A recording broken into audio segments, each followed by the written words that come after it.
Welcome back, everybody, to another episode of the Pinstripe Prospects Podcast, episode number 21. We're back with you again. Hope you're all staying safe.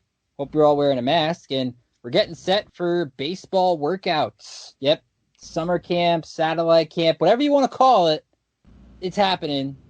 As the players will report the end of this week, maybe you'll get workouts by the start of the weekend as you get ready for your 4th of July. And we're happy to be with you to discuss everything going on at the Yankees and in the world of baseball. I'm Ricky Keeler, happy to be back with you again this week. We're going to get into the minor league baseball season officially being canceled. We're going to get into the player pool, what the reaction to who's on the roster, maybe a little opening night action, July 23rd. And we have a great conversation coming up with Lindsey Adler. She writes about the Yankees for The Athletic. We got into a bunch of different topics. It's a great interview. We're hoping that you'll enjoy it. We definitely did. But I'm pleased to be joined this week by our founder here at Pinstripe Prospects, Rob Pimpsner. Rob, how are you? I'm doing well, can't complain, keeping busy. Happy to see baseball's coming back. Sad that we got that official announcement about minor league baseball, but overall, I can't really complain because I'm healthy and doing well. And joining us this week is our special co-host, Alexis Farnacci is back. Alexis, how are you? Doing well. I mean, reiterating what Rob said, we have baseball activities resuming tomorrow, hopefully workouts within the weekend, but same, knowing a few minor league baseball players personally, a little bit of a rough, sad day for them with that announcement coming out that their season has officially come to an end today. Yeah, definitely a sad day for people like us that write about the Yankees minor league system. Let's be honest, today sucks. It's a day really that you just look back, and we'll get into it a little bit later, like different careers of players, broadcasters, people that work at the ballpark. Everybody's affected by this. We're going to get into all that later on. I'll remind you can follow us on Twitter at Pinstripe Pros, like us on Facebook, follow us on Instagram. Alexa's doing a great job with our Instagram. Great stuff. Check it out. It's a lot of fun. You can be sure to subscribe to the podcast on iTunes. We're hoping give us 5 stars. We want to hear from you, what guests you want us to have on, what topics you want us to talk about, any questions you have. Feel free to send it there on iTunes. You can email me as well, rickjkeeler@gmail.com, or you can subscribe to the podcast on any other place where you get your podcast. Chances are Pinstripe Prospects podcast is probably there.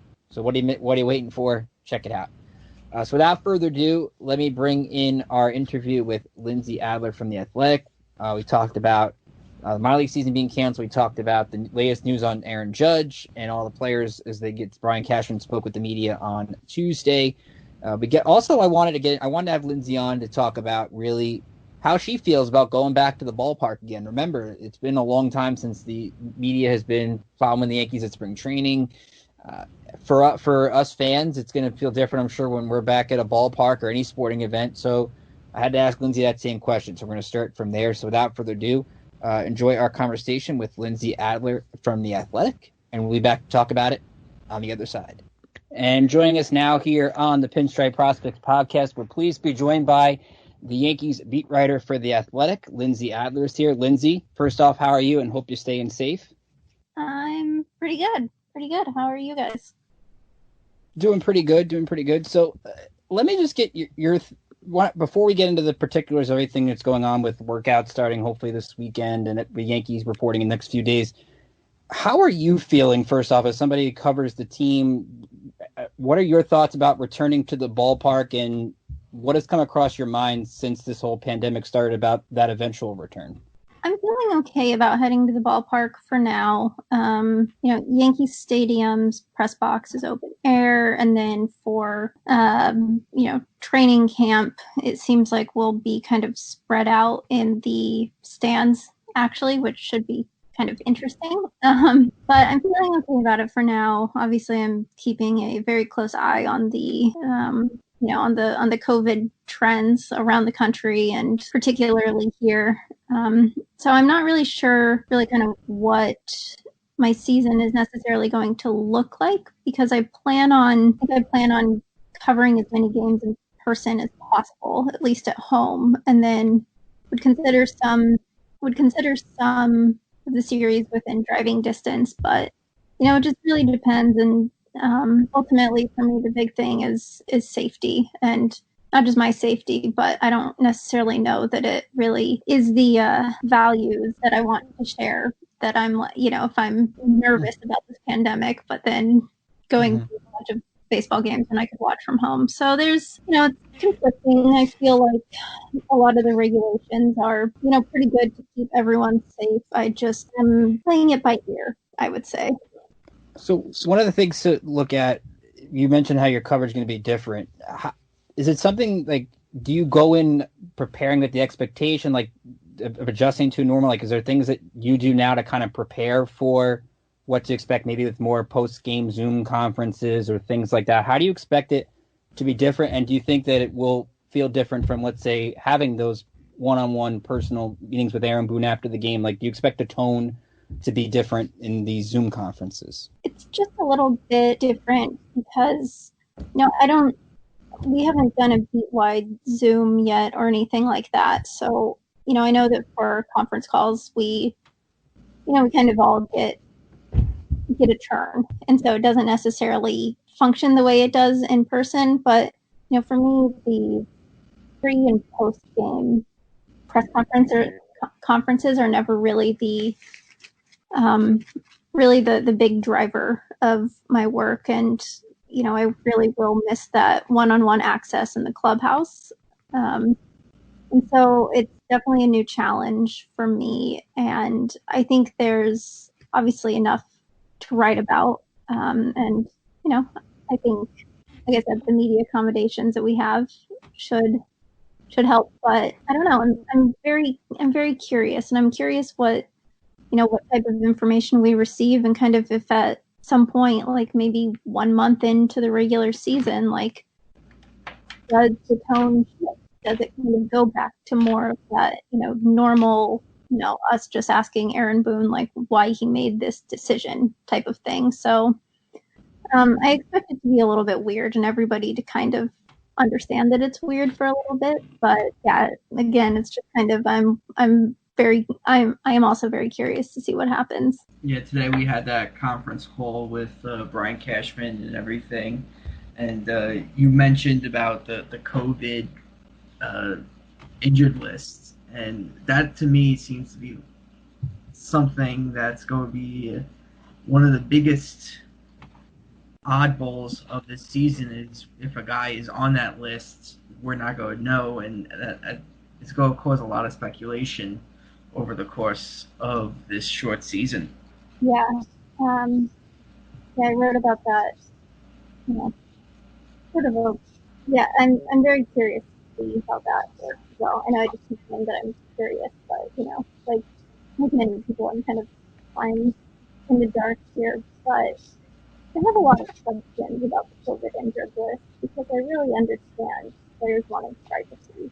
I totally get it, but if Gleyber Torres or someone is out of the lineup for 5 days, knock on wood, and then there's another infielder brought up from the satellite squad, what all Aaron Boone can tell us is no comment, he's not injured. Like, I mean, it doesn't take me being a reporter to know that. Like, fans are going to probably understand it. And I think the complicating factor is that, a player doesn't even have to test positive for COVID to be put on the COVID injured list. It could just be exposure to someone, to anyone, to a family member. So I understand the privacy element of it, but I just don't think that it's actually really going to shield players in the way that they would maybe hope it would, if that makes sense. Yeah, to me, it just opens it up to a lot of speculation that I think could be more damaging, and especially by fans, because we know Yankee fans are going to be eyeing everything. Mm-hmm. And there's just so much, and this is new territory for everyone, so who knows if that stuff is going to be changing. I'm sure at some point the Players Association is going to say, hey, we need to do something about it, but hopefully this season goes off without a hitch. Yeah, all I can hope for really is safety for everyone. But Lindsey, about the process a little bit. Let's talk about baseball. Let's talk about the return of baseball and everything. I'm sure all of us are looking forward to the Yankees working out at Yankee Stadium and at their secondary site. Is there any particular player that you're most excited for to see during this summer camp? I think I have to give a very predictable answer. Garrett Cole. I think he's been, obviously it was exciting to see him prepare for the regular season before everything got shut down. And he's really kind of been fortunate that he's been up in the New York area. He's been throwing with Adam Ottavino and one of the bullpen catchers. So he's really had time to prepare. So I'm very interested to see kind of really his first couple starts. But, then there's a couple other guys. Like, I wrote about Jay Happ and the work he did over the off season. And so there's a few guys who definitely put in some work over the off season and tried to tweak some things. And I've been waiting like 4 months to kind of see the results of not just their work, but of the, reporting that I did. Very curious to see that type of stuff. And then, we got, I think, a pretty positive update from Brian Cashman on a lot of the injured guys, including Aaron Judge. And, I'm sure Judge will be more excited than anybody to be able to get game reps. But, he's someone you definitely miss in the lineup, even if it is a spring training game. So we got to see the initial Yankees player pool, and throughout all these player pools, we've seen different teams not call up, but use like their top prospects or some draft picks. Were there any surprises to you on the Yankees player pool other than just somehow Matt Duffy came out of nowhere? Yeah, I was really confused by that. Who was the other guy? There's another one. Yeah. I actually don't think I had any surprises, actually.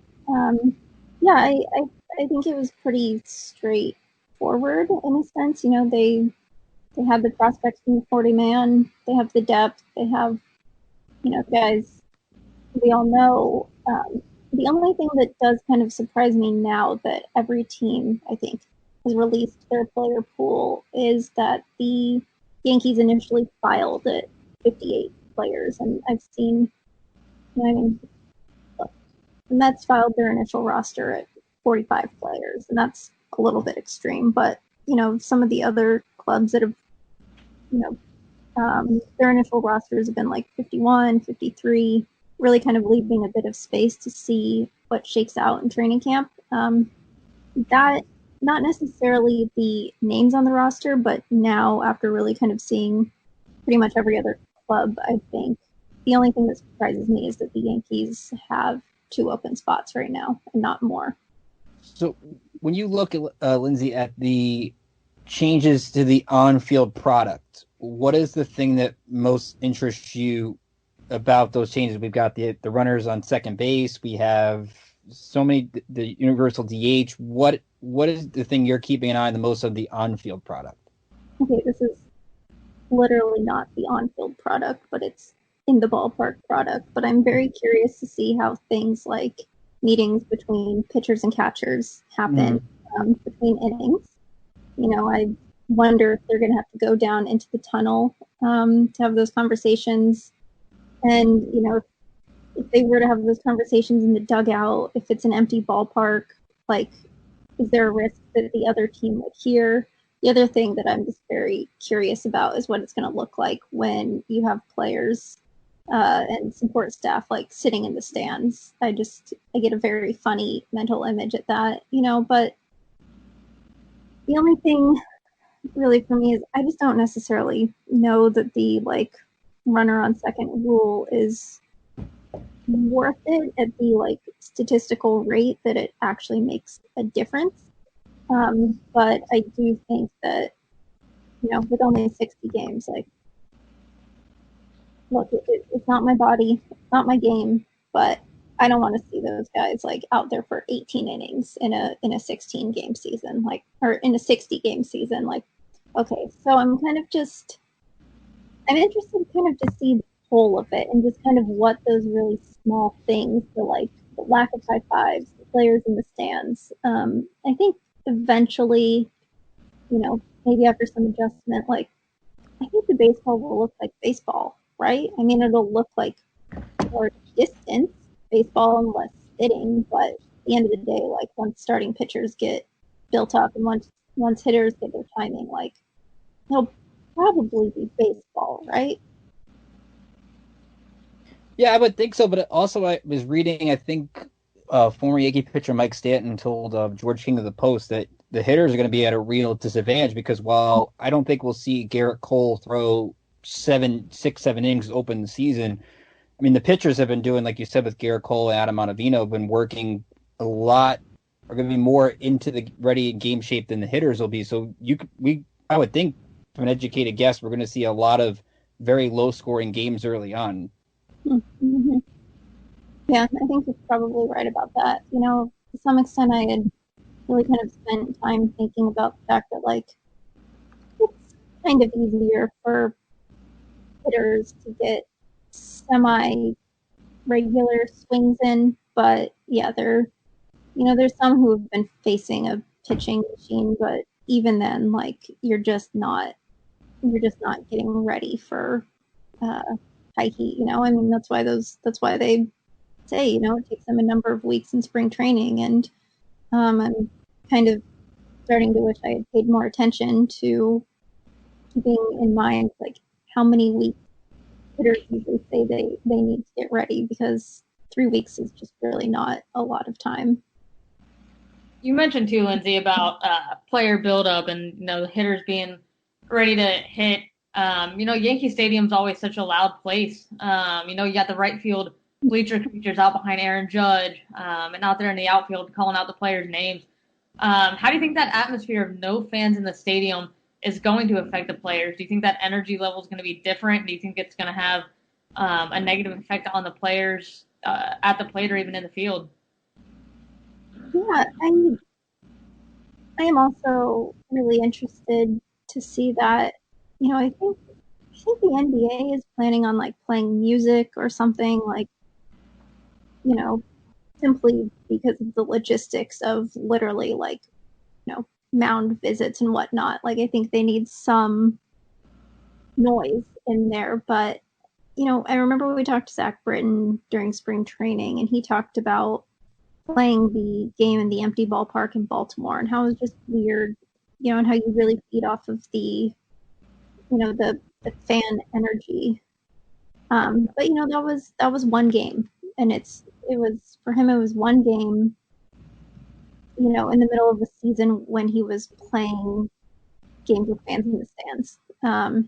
So maybe they will adjust, but I'm sure you guys know as well as I do, like, there is often a big, like, isn't it that, like, pitchers will sometimes see, like, an increase of, like, at least 1 or 2 notches when they go from AAA to the major leagues, just based on the adrenaline and the environment and things like that. Like, I think we have, like, actual, real things to point to say that, like, the major league, like, ballpark environment is really one that does help drive these guys. So I don't know. I mean, that's really part of the driving force as to why I do want to at least go watch the games from the press box, because I really can't imagine what this is going to be like. It's just going to be so bizarre, I think. Yeah, I mean, with the ambiance of the stadium being what it is going to be with no fans there, I wonder if MLB is going to do something similar to what Top Rank Boxing has been doing. They've been using this app called Hear Me Cheer, which fans can download and everything, and it pumps into the stadium or arena, and you could get the crowd noise that way. That would be something really interesting if MLB could work something out there. Yeah, and I mean, do you guys see that the Giants and A's are going to let people, like, submit photos of themselves to, like, be made into cardboard cutouts and those are then put in the stands? Like, I don't necessarily think that's for the players' benefit, but I'm kind of very into the, like, just wackiness of it and just leaning into it. So I don't necessarily know that I would expect the Yankees to do something like that, but I will definitely be very amused when I'm, seeing the way teams do things like that. Yeah, and I think we saw, the Giants are doing that for their season ticket holders. I think it's a nice touch, with fans not being allowed in the stadiums now. Season ticket holders already purchased their tickets, ready for the season. I thought that was a little unique touch. We see a lot about promotions and such in minor league baseball and in the sport of baseball in general. So, I think that's unique. I think that's something that the season ticket holders will have to hold on to. I can envision players doing something silly with it in the stands while they're all socially distanced out in the stands during the games. I think we could see more teams adopt that method. So I think we'll see. I think it'll be interesting. Yeah, I am all for creativity. Lindsey, one of the things that struck me with the new rule, at least with the trade deadline pushing to August 31st, two-parter. One would be, do you think the Yankees will be very active in that department, being that they could take on some salary from teams that want to dump salary? And do you feel, I feel there shouldn't be a trade deadline at all because the season is so short, but what are your thoughts on that? I don't know that I don't think there should be a trade deadline, but I have a lot of concerns about it. It's just,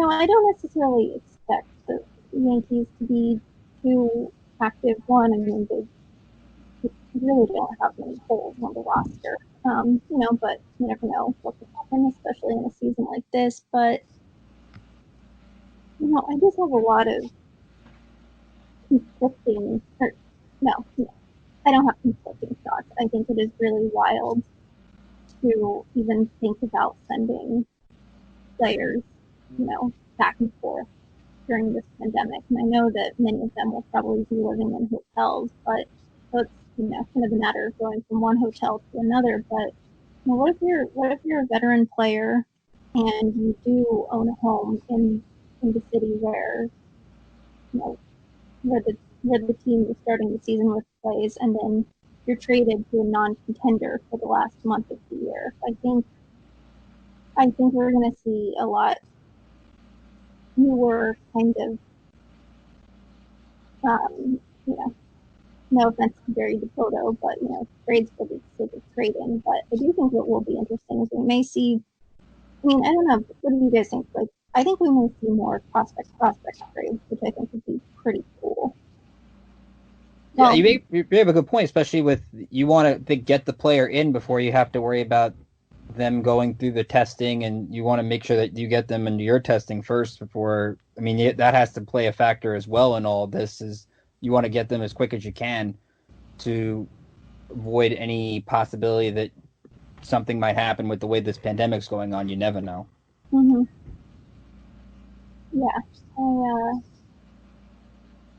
I think it is really concerning. There's obviously a lot of concern about soft tissue injuries, and then, there is the fact that players and staff, but in this case, players could get sick, and so, I understand that there will be the need for player movement, but I just really hope it's on a, as absolutely needed basis.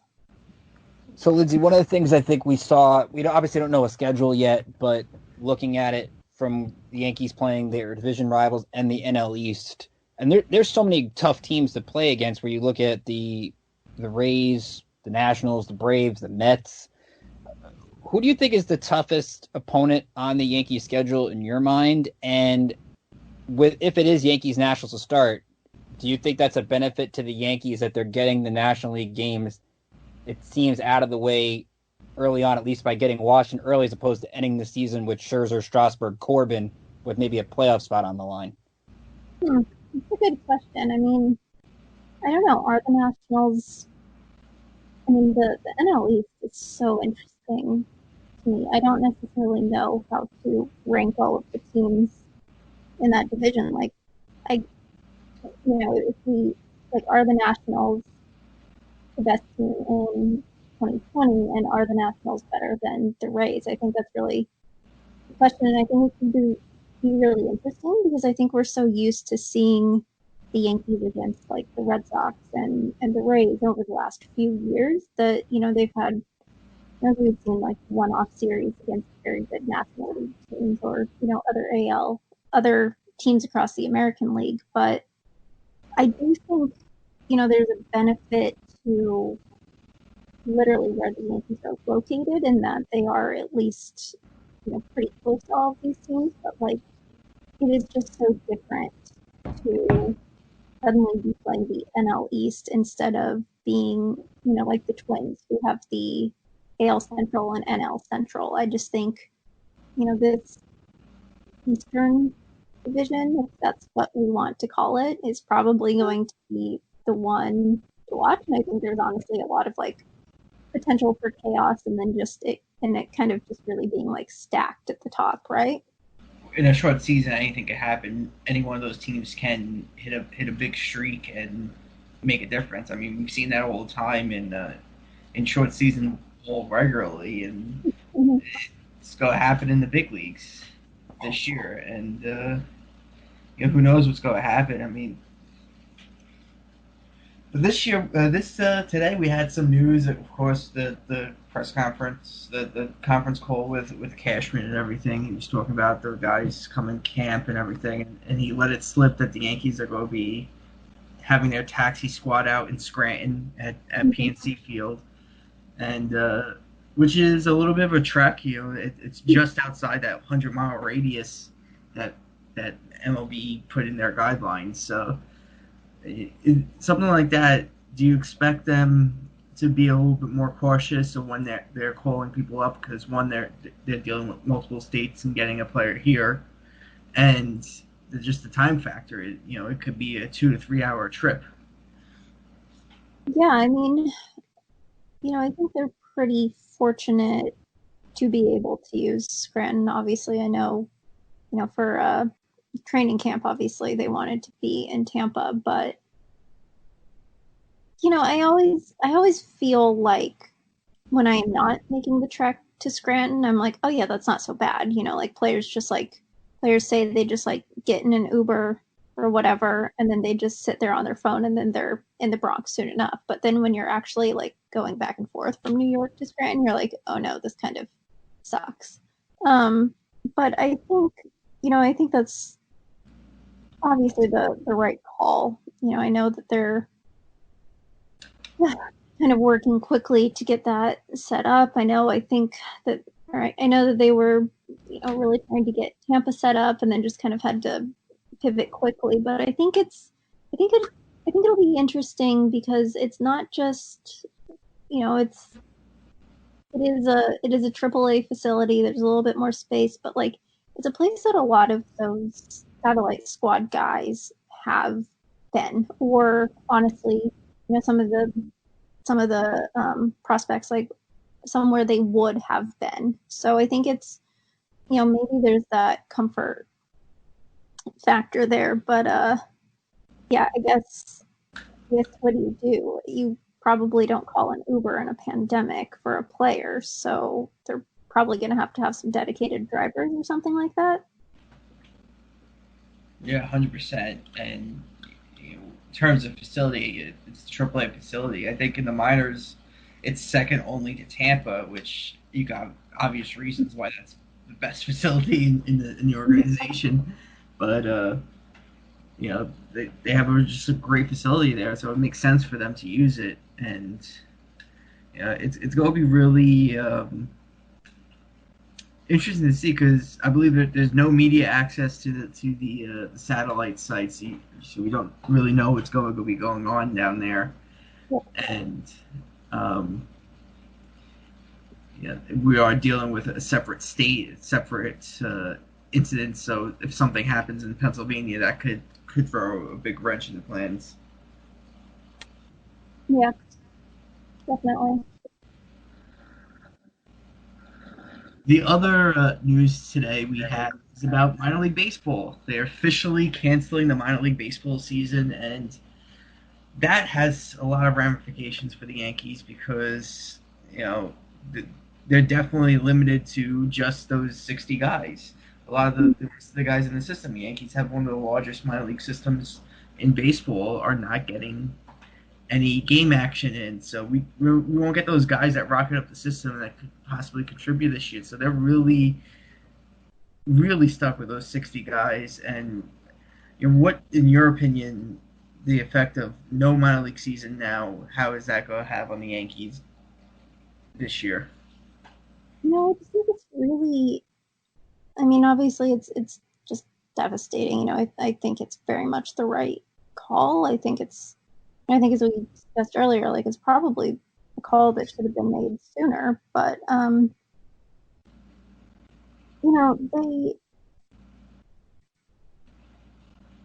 it's like, I think this year is just so weird with the 60 person player pool because they can't even, they're not necessarily like, like, I think something that's interesting is we've seen some of the like teams like the Padres, I think load up on the prospects, or the Tigers, or I think maybe the Royals also. They have space on the roster. They're not necessarily in it this year, so they have a lot of space to give so that they can, one, keep those top prospects in the fold, and two, really kind of keep a closer eye on them in that sense. But I think, and I just don't think the Yankees have that much room on their season roster. But it's hard. I mean, the Yankees, as we know, if there is ultimately the minor league contraction, they're going to have to release more players, and I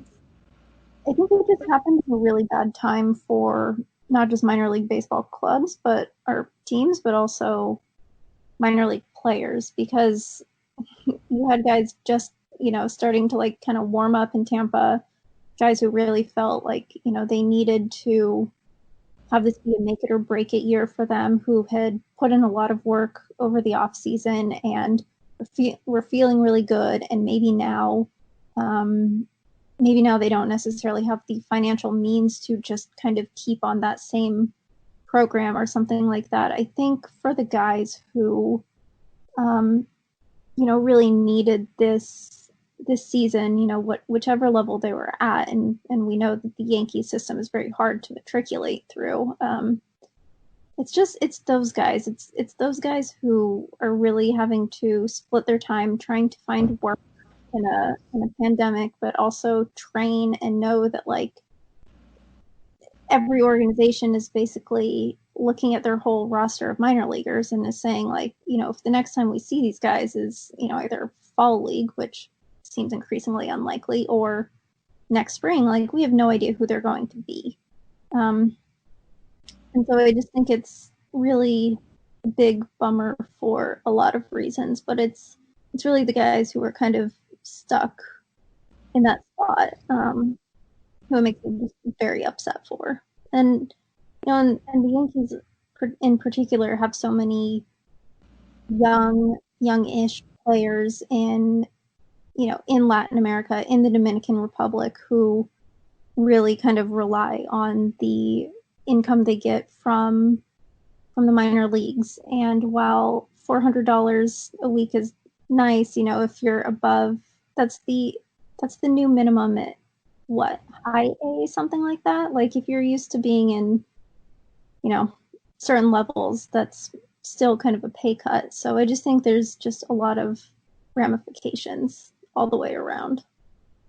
Yeah, 100%. Something I just thought of, with the whole 60-man player pool, and I like the name Satellite Squad. That was a good name. But with the whole 60-man pool and the 40-man roster, have they discussed how options and having these guys added to the roster is going to work this year? Is it going to be the same typical, you have to option a guy or whatever, or is there going to be a little bit difference there for the short season? There's, I'm looking at the operations manual now. I'm pretty sure there are options. Yeah, there's a whole big section on transactions, and my brain has honestly been to scramble to like kind of keep this in mind. But yeah, I mean, I think it is going to have to be options, and I think they're going to use the 40-man, I believe, which just seems honestly like I know there's all sorts of complications for service time and pay and whatnot, but like honestly, if it were up to me, I would just kind of like scrap the 40-man concept for this week and be like, all right, like let's just make this easy for everyone. Like who wants to deal with like 40-man's designations, etc. But yeah, I mean, it is really weird to think about like how like which guys do you burn an option year for if in a 60-game season. So I don't think that gets prorated. Yeah, it's gonna be interesting to see how everything works out in the end, and if options are happening like the regular season, that means this year, even if they get into any games, guys like Luis Medina, Luis Heel, Florial, even Devi Garcia, it's really going to hurt them the most because they have no way they're going to get regular playing time. Yeah, which is like why I think the satellite squad is good, and is cool to at least like keep a lot of those guys getting regular reps, under the organization of the Yankees. But yeah, I don't know. Do you like especially like Davey, someone who they matriculated quickly last year. They thought he needed more time at AAA. I mean, I know we talked about him kind of while the Yankees were missing some pitchers in spring training, but I think he would have started the year at AAA. So it's like for a guy like him, not only do you not have a AAA season, but you may need him for depth. So then you don't have him in organized games right as he's on the cusp of like, possibly getting, a promotion in earnest. And then yeah, like you said, you burn an option year and then you're not giving him playing time. Like I almost feel like the guys, like someone like Florial, like it's nice just hopefully that he can just have, a healthy year where he does, organize stuff out in Scranton. It's, I think that makes a lot more sense for him. But for someone like Davey or even like Clark Schmidt, like, those guys are kind of guys who you want to be able to, as Cashman loves to say, like finish off in the minors before you kind of throw them into this situation. So it's I'm glad that it is not my responsibility to figure out player development this year or any year, but especially this year. Yeah, it's definitely going to be a tough year on that account because a lot of these guys are not going to get the reps they need. And Debbie is definitely one I think of, and Florio is the other big one. And the one thing I haven't heard anything about is the Rule 5 draft and how everything's going to work in that regard this year. Because technically, minor league contracts are suspended. So there hasn't been any confirmation of whether or not minor league players are going to occur a year's service time. Major league players are, but minor league players, we don't know if they are. So if they aren't, that means everyone's Rule 5 year gets pushed back. So that could have ramifications across the minors as well. That's a really good point. And, obviously they don't have a union to negotiate for that, so they could really, kind of get burned. We're going to wrap it up here with this question. Who on the player pool, not on the 40-man roster, so no 40-man players, who are you excited to watch in summer camp?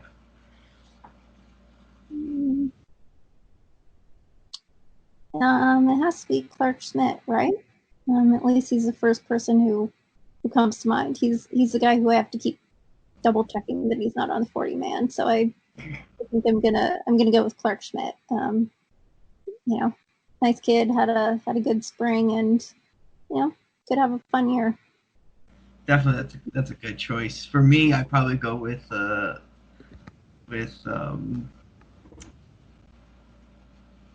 was it, Alexander Vizcaino, or was it? Mm-hmm. He's another good guy to keep an eye on that player pool. I mean, there's so many good arms in this system that it's going to be so much fun to watch. I don't remember, was Kyle Holder on the player pool roster? I don't remember offhand. He is, yes. He was always one of my favorites to watch coming up. I think people got on him because he didn't hit a lot, but he is so good defensively.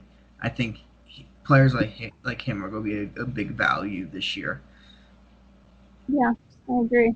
Yeah, he was fun to watch in spring training, and I always like when there's like a couple guys like him and Rosel Herrera. I think Boone kind of mentioned specifically is really enjoying them, and I always, in a sense, like I enjoy seeing the players that like people around the organization are really paying notice to in spring training. So yeah, I totally agree.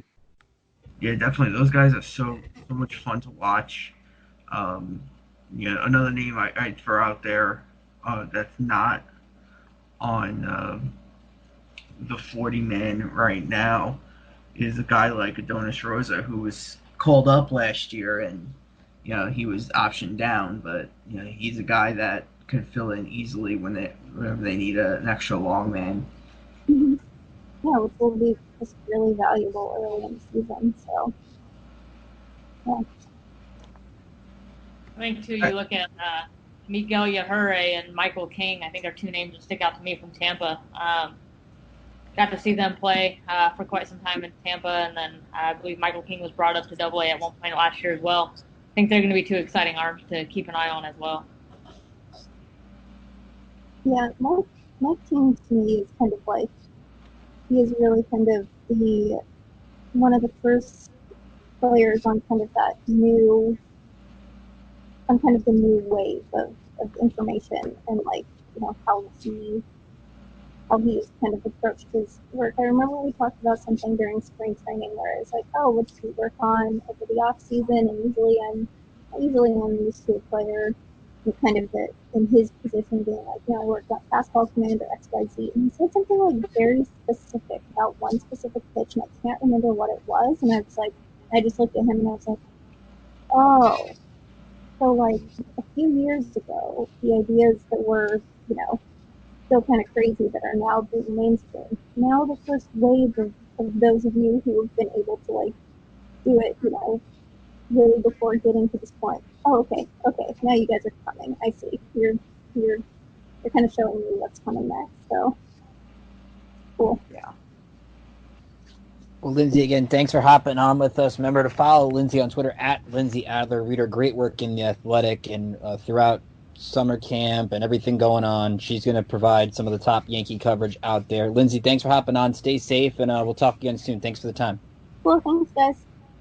Our special thanks again to Lindsey Adler for hopping on the show, giving us her insight. We definitely appreciate it, and I think we took a lot from that conversation. Alexis, I'll start with you. What are your takeaways from what we heard from Lindsey over the last half hour or so?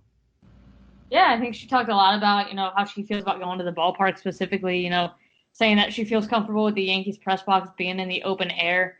Yet at the same time, we all, I think, are in agreement that there's a lot of unknown about what those pre- and post-game conferences are going to look like now that they're on Zoom, with media not being allowed on field level, not being able to be right there with the players, not being able to see the workouts in person up close, but having to do everything through Zoom, through B-roll, and just a completely different way, in this socially distanced world we're all now trying to get accustomed to living in, how that's going to affect media personnel doing their jobs.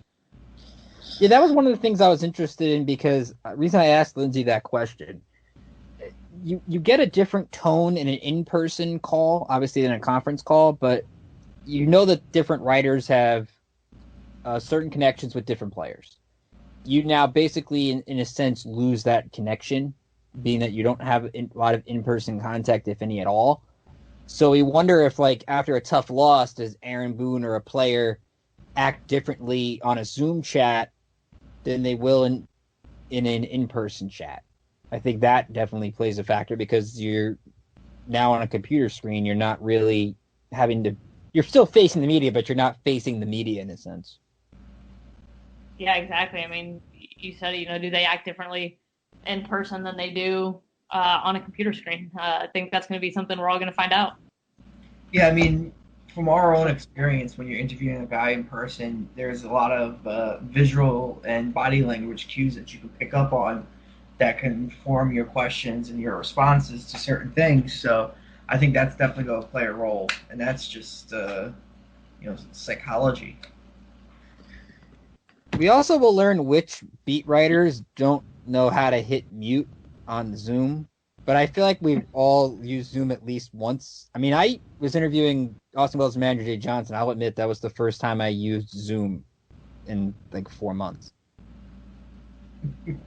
Zoom is a great program. I like it, but everything to me, they're all the same. All these programs, and I think there shouldn't be any issues with guys having hot mics or anything because they're used to these conference calls that they usually do anyway. So we want to remind you here at Pinstripe Prospects, we provide exclusive content to our paid subscribers with our Dugout membership program. You get scouting reports, player interviews, including our Coaches Insight series. If you want to read my conversation with Arizona head coach Jay Johnson about Yankees first-round pick Austin Wells, who signed over the past week, that's the place you got to check it out.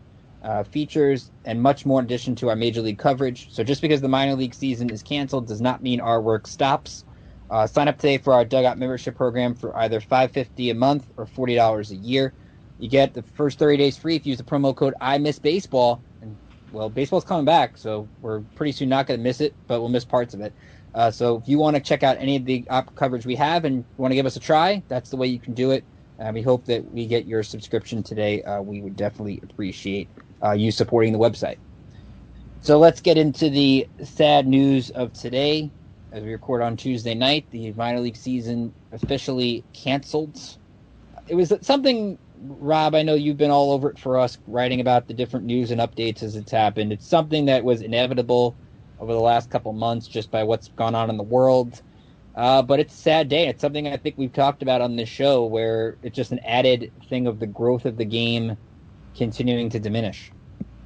Yeah, I mean, it's something that minor league baseball canceling the season this year is something that had to happen for multitude of reasons. It just sucks because it hurts the growth of the game and everything.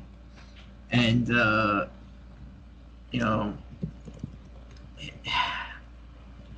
I got mixed feelings. I love minor league baseball is the reason I'm a baseball fan. The reason I started this site and everything. So it is a very important part of my life and a lot of people's lives. And canceling the minor league baseball season has ramifications that's going to be felt 2 or 3 years in the future. Yeah, I think definitely. And I think you look at everything going on, and Alexis, I know you could definitely speak to this, the interaction that you have with different players, and it is one of those things where it's basically now what we've seen different players say on Twitter. Well, at least coaches have reviewed our video, but you're not getting that same interaction.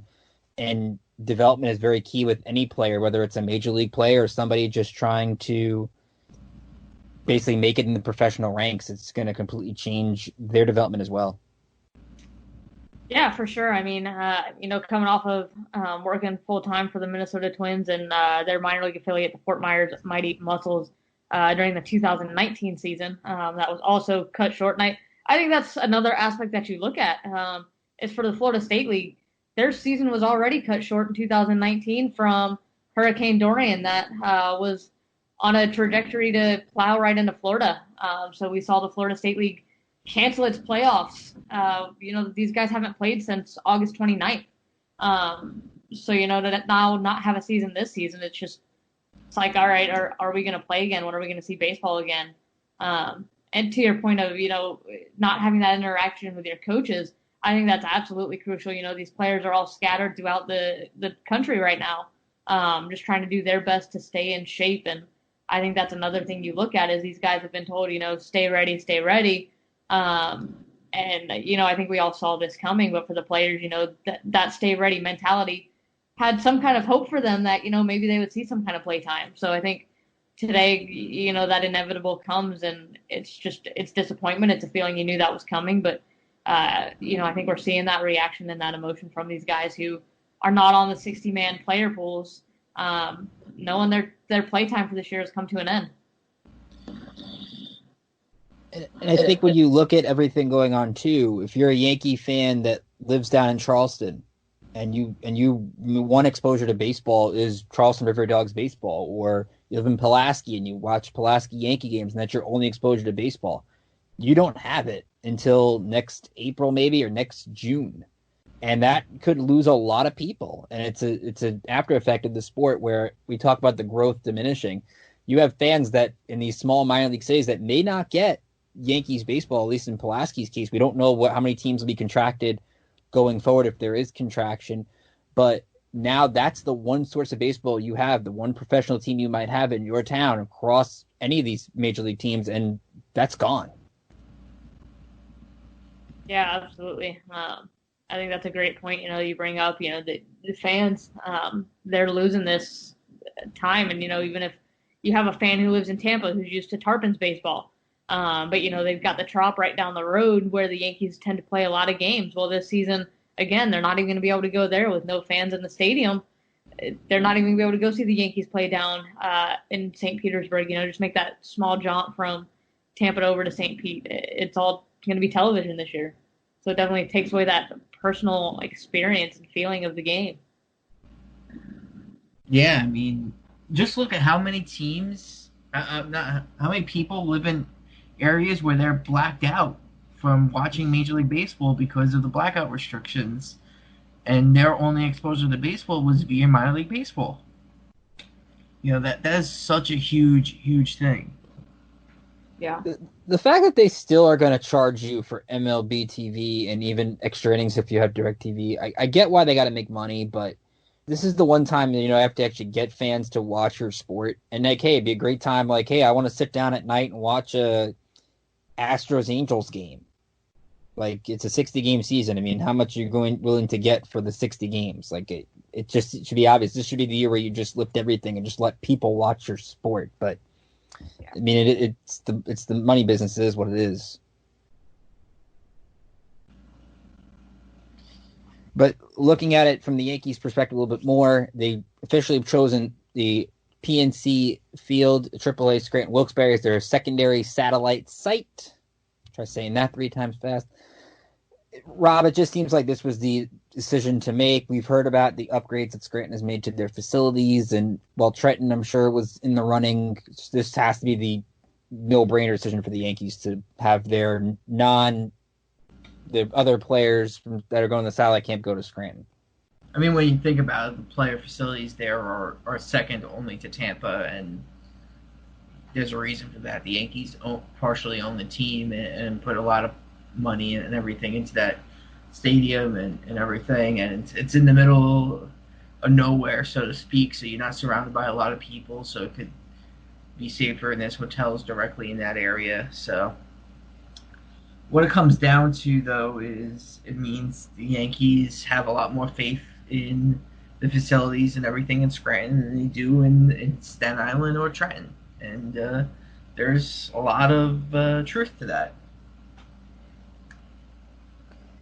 Yeah, for sure. That's one of those things when you look at the Yankees having the upgraded facility in Scranton, you take it and you try to create as much of a major league atmosphere as you can for the players trying to stay ready in case their name is called to get a shot in the major leagues, which some of those players will be in Scranton as part of the 58-man Yankee player pool that was released on Sunday. And we've seen a lot of teams. That sounds so much cooler. Satellite squad? Yeah, I think that sounds so much cooler. See, that's where I've seen a lot of people mad about summer camp. I like it. What are we then supposed to call it? I mean, I'm not calling it spring training 2.0. Because it's not spring. Yeah, it's summer camp. Call it spring training. We call spring training camp. Why can't we call this camp? I don't know. I do like this theme that Major League Baseball has gone with, though, that the summer camp and the different looks of that new logos. It has been refreshing to kind of look at. I could see the why people got mad. There was summer camp, and I think it's sponsored by Canon. Like No, they had to Camping sponsor. World, Oh, that Camping World. which makes total sense. That is a great sponsorship for it. Let's get into the player pool. And one of the things we were talking off air, Alexis, was really just we've seen a lot of these player pools have their top draft picks, their top prospects. Depends on the team. I mean, like if you're the Seattle Mariners, then you're probably not going to be in the running of those 60 games. Anybody's in the running. You're going to call up your top guys and give them a shot at least to develop them more in your satellite camp. Were you surprised at all by any of the moves the Yankees made to now their 58-man roster? I think we saw the roster that we kind of expected to come out of the Yankees. I don't really think many of us expected those fresh draft picks to be thrown into camp this summer. I think we're going to see kind of an aggressive build-up, and I think you don't want to risk those guys getting hurt when they're freshly drafted and coming on hot into their career. I know we talked about it with Lindsey, how quick these guys are going to have to build up their batting, how quick the pitchers are going to have to start steaming up for the season in order to stay healthy. I don't think we're going to see guys go as long in games. I don't think we're going to see your 7, 8 inning pitchers. I think we're going to see more of 5, maybe 6 innings out of the guys. And then you're bringing in your relievers or long relievers. So I think it was a smart move for the Yankees to not go with their draft picks this year, just to keep them healthy. I think you find other ways to build them up, whether it be an off-season instructional league if the league allows, or whatever that might look like for them during the off-season. Yeah, I think one of the things we looked at, Rob, especially everyone on Twitter, was like, no Jason Dominguez. Where's Jason Dominguez? And it just wasn't. I felt, as much as I think a lot of people would have wished that, I don't think it was a realistic option for them right now. I mean, when you look at it, what the Yankees are going to do this year, they're going for the championship. Look at how many guys were hurt last year and how many different players they had to use last year, and how the injuries the last few years. And you look at going into the season, you're ramping everyone up very quickly, so there's a chance for a lot more injuries. So you want to have guys that can fill in right away. And if you look at the rules, to get them off that 60-man roster, you have to either put them on waivers if they're on the 40-man or release them outright.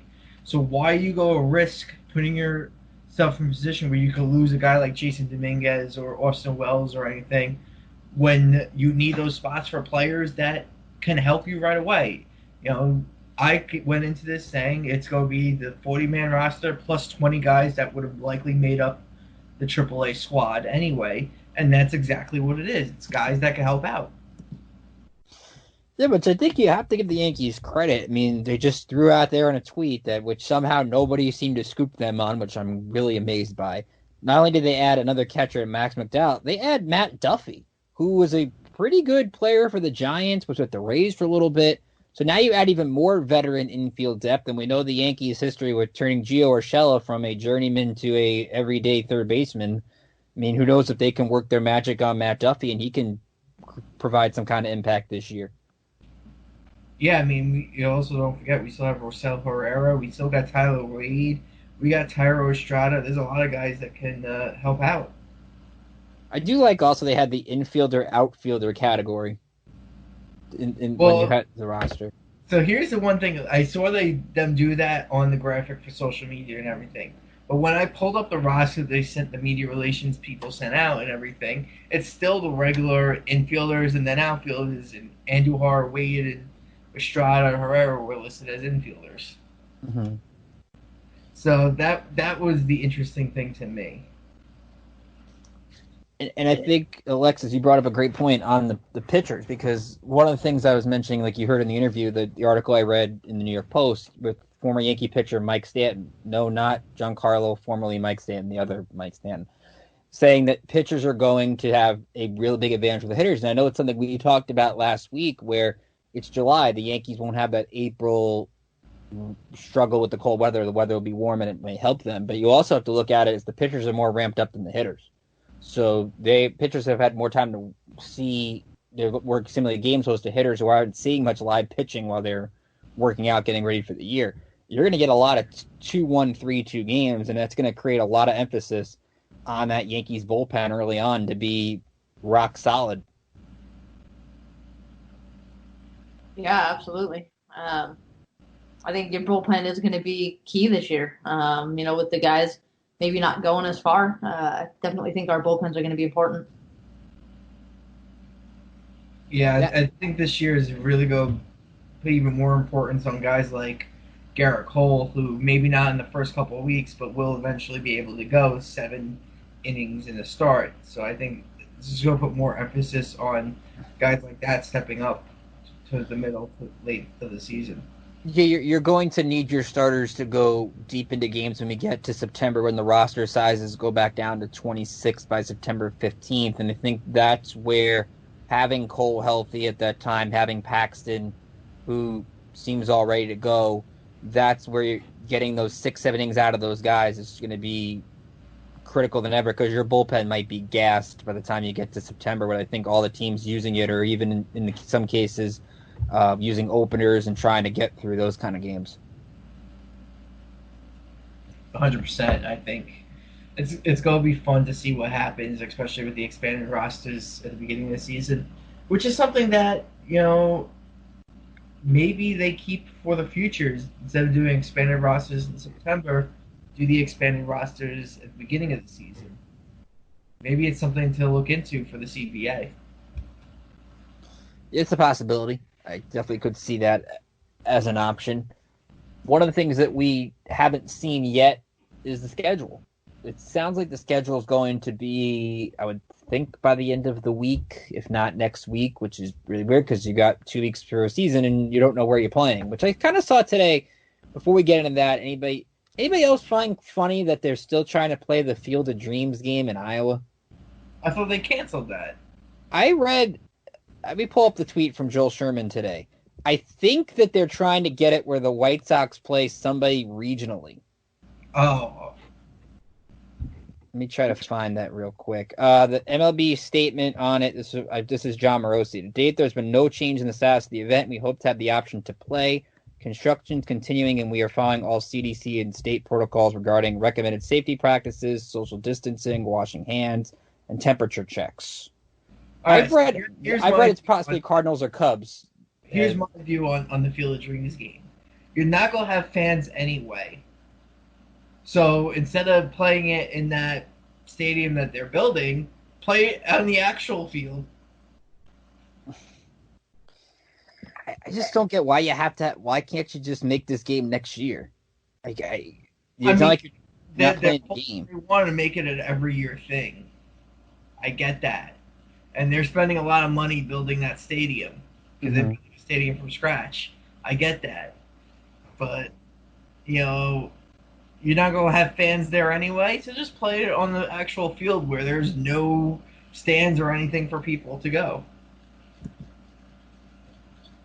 So the one thing we saw, at least reportedly, it's not official, Joel Sherman, I believe, had it first in the post, that the Yankees will open the season probably July 23rd, be one of those national televised games, which I'm secretly kind of hoping Astros-Dodgers is the other one. But it'll be Yankees at Nationals, and which would mean likely Garrett Cole against Max Scherzer, which we were kind of robbed of that in Game 7 of the World Series last year, but we're kind of going to get it this year. I think we were actually robbed. No, not robbed. I'm trying to remember if Cole was pitching Game 5 of the World Series. I don't have that off the top of my head. Top of my head when Scherzer was injured. But Alexis, I think there's both excitement for this game, being that it's 2 ace pitchers, but also you have to consider you're probably, like we talked about, only getting Cole and Scherzer for 5 innings at most, which might be, hey, you get your max out from 2 great competitors. That'll be good theater if that is the first baseball game that's played in 2020. Yeah, absolutely. I mean, I think that's a matchup that everybody's excited for. I know when we released that article saying that we would be facing the Nationals, the speculation, at this point, it is not confirmed that it will be Cole versus Scherzer, but you can almost 90% guarantee that's going to be the matchup we see. And I think that's going to be an exciting way for baseball to come back. It's speculated that it's going to be a primetime game. There's just a lot of excitement around that kickoff game. And with the guys maybe only going 4 to 5 innings, it's going to be interesting to see who can start off hot. I think that's where it's at, is which pitcher comes out with the most strikeouts and which team can pick up their bats quickly. And I think also looking at it from the Yankee side, I think something I spoke about with Lindsey, I think you look at that, you're happy that you start off with Washington. You want to get Scherzer and Strasburg, depending on if it's 2-3 games, if you get Corbin, get them early. Get them where they don't go deep into games, because I think that's an advantage to oppose of, let's say, your rival Tampa Bay maybe has to play Washington later in the year. I know Mark Tompkins, the Tampa Bay Times, I think had it with the Rays and the year with the Phillies. So now you don't have to play the Rays to begin the year and to end the year. So you're kind of like looking at the Yankees schedule while also looking at the Rays schedule, because that's your big rival in the division, to see, okay, where do you play the tough games early? How many games? That's going to be what I look at when the schedule comes out. How spaced out are the Red Sox games? How spaced out are the Rays games? Do you get the Mets early in the year? Because I think if you're the Yankees, you want to get those National League games out of the way. I agree with you there. I mean, they're going to be a tough team to face, so you want to get them out of the way as early as possible when you may be able to get into that bullpen. They don't have the strongest bullpen, and the Yankees can take advantage of that. Exactly. I think that's where you kind of want the Phillies then, if you think about it, because the Phillies don't really have that great bullpen, great closer, if you will. At least in some cases, the Mets have a good bullpen. The Braves built up their bullpen. In terms of national teams, obviously the Rays, if you play them early, their bullpen's going to be fresh, and we know Kevin Cash loves to be creative and use different arms. You kind of want to get those matchups out, or you face the elite starting pitchers. You face a DeGrom early when he can't go 6-7 innings at a time, or you face, trying to think of Soroka on Atlanta, or you face Snell, Glasnow, Charlie Morton on the Rays, for example. You face them early on, and you kind of don't get maybe their best game, as opposed to if you face them in August or September, which I think that's now when you look at the schedule, okay, who do I get early to where if I have to win a close, low-scoring game, that's my best shot at it.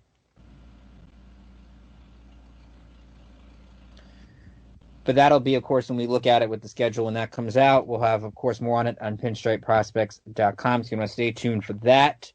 We also want to remind you of a show we're going to do next week, something we just came up with today. We're going to have a lot of our writers on the show, some that have covered games for us or covered games for other places. And we're going to have a little bit of a roundtable discussion just on minor league baseball. With minor league baseball being canceled today, it sucks for a lot of people. And we're just going to just sit here on a Skype chat and just reflect on how minor league baseball has impacted us, both games we went to as fans that we enjoyed, experiences we've had in the press box covering games. I've covered Staten Island for a couple of years. Rob's the main guy in Staten Island for the last few years. We have so many people on this site that have covered affiliates for us, being the beat writers over the past years. And I'm looking forward to having that conversation and just talking with all of you about minor league baseball, because like Rob was talking about, that is our first love of the game, really. Sometimes for a lot of people is going to a minor league ballpark, sitting down. Before the days of where you're following the top prospects, you had your scorecard and you were keeping track and hoping someday you watched a major leaguer play. And I think that's just one of the things we want to get into, just the beauty of the game, and just sit back and just talk about it. Because I'm really looking forward to next week. Yeah, me too. I mean, there's so many stories I can tell, minor league baseball and everything. And it's just, where a lot of our passion for the game comes from. And it's our bread and butter. It's what we cover. We're pinstripe prospects for a reason. And that's what a lot of people want to hear from us, is talking about the prospects and talking about minor league baseball. So, it's going to be nice to reminisce about some fun times and share some fun stories with everyone. Exactly. I'm looking forward to doing that, and I think that we want to hear from you. If you have your favorite minor league memory, I'll be happy to read it on the show. Just tweet us at Pinstripe Pros.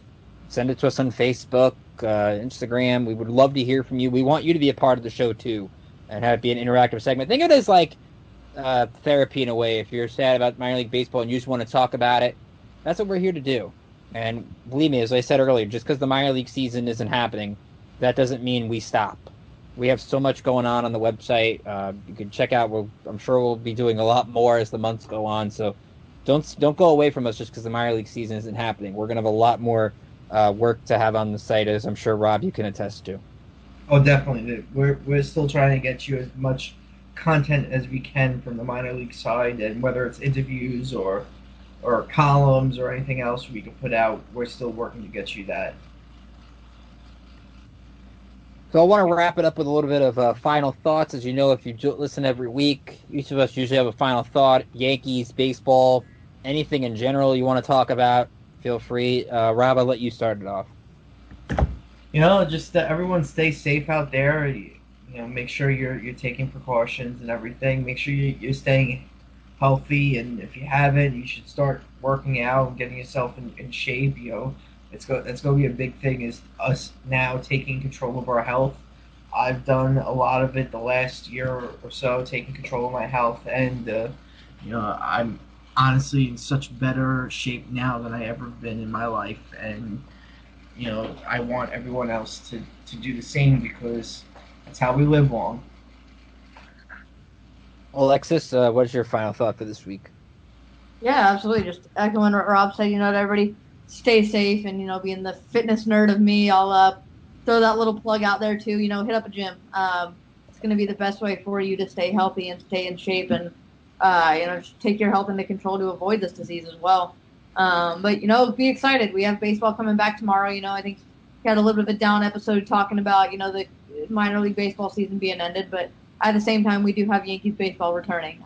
So that's something for our fans to be excited about. And definitely let us know what you love most about the game. We put a tweet and a post on Facebook and Instagram and on our story out there today, asking you, what's your favorite part about minor league baseball? What are you going to miss? So definitely stay in touch with us there. Let us know, comment on those posts, and we'll include that in next week's podcast. And I want to remind you, you could also leave us a voicemail, 908-376-6360. Again, it's 908-376-6360. So if you want to leave us a message of what you like about minor league baseball, that's a way you can do that too. So we have many different ways to do that. I'm going to give my final thought this week.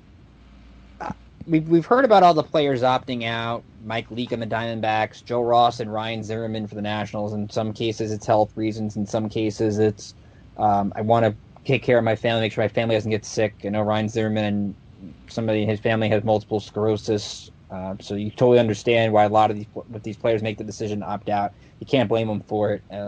It's totally understandable. I want to, though, just say, if you get a second, go to Ian Desmond's Instagram page. I don't know how anybody could have a problem with Ian Desmond's post. It's thoughtful. It's reflective. It gives you a perspective how he feels. And I wrote about the Nationals for a couple of years over on District on Deck 2015. I didn't cover the team in person, but I basically watched every game and wrote about him like I kind of was. And Ian Desmond wasn't a guy that you heard from a lot. You could tell that he didn't have the best year in 2015 because he was focusing. Obviously, he was a free agent going into the following season. You wonder, though, if all of what he wrote on Instagram kind of played a factor. But he said, look, even with the pandemic, I'm going to stay back and try to help my little league grow in Florida and try to raise awareness. And to me, I respect him for it.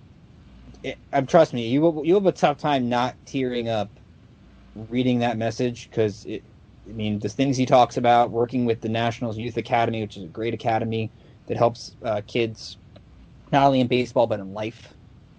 So if you get a chance, check it out, and you can totally see why Ian Desmond's not playing in baseball this season.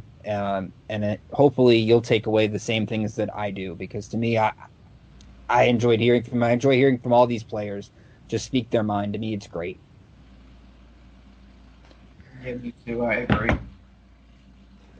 So we want to remind you again, you can follow us on Twitter at Pinstripe Pros. Like us on Facebook, follow us on Instagram. Again, Alexis is doing a good job with the Instagram and our social media. Alexis, how can they follow you on Twitter and all the stuff you're doing for us over there? Yeah, you can follow me on Twitter at Alexis Farinacci, as well as Instagram and Facebook. My handles are both the same. Keeping it simple, just my name.